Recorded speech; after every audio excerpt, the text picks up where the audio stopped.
নমস্কার, সকলকে স্বাগত জানাই আমার নিউ মিনি ব্লগে। সকলে কেমন আছো? আশা করি সবাই ভালো আছো।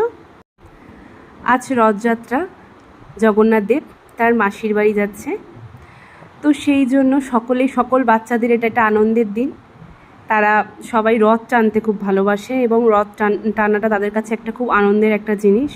তো আজকে অদ্রিকেরও রথ টানার প্রথম, কারণ কি অদ্রিকের এতদিন রথ টানানো হয়নি, ও বুঝতেও না তেমনভাবে রথ টানানো ওকে দিয়ে হয়নি।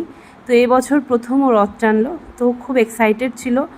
জগন্নাথ দেবকে রথে যখন মালা পরানো হচ্ছিল জগন্নাথ দেবের গলায়, তখন অদ্রিক নিজেও বললো আমিও মালা পরবো, বলে ও আজকে জগন্নাথ সেজেই আর রথ টানছে। তো তোমাদের কেমন লাগলো অদ্রিকের রথ টানা অবশ্যই তোমরা জানাবে। অদ্রিকের অনেকগুলো ফটো নিয়েছি আমি রথের সাথে। অদ্রিক আজকে খুব এক্সাইটেড ছিল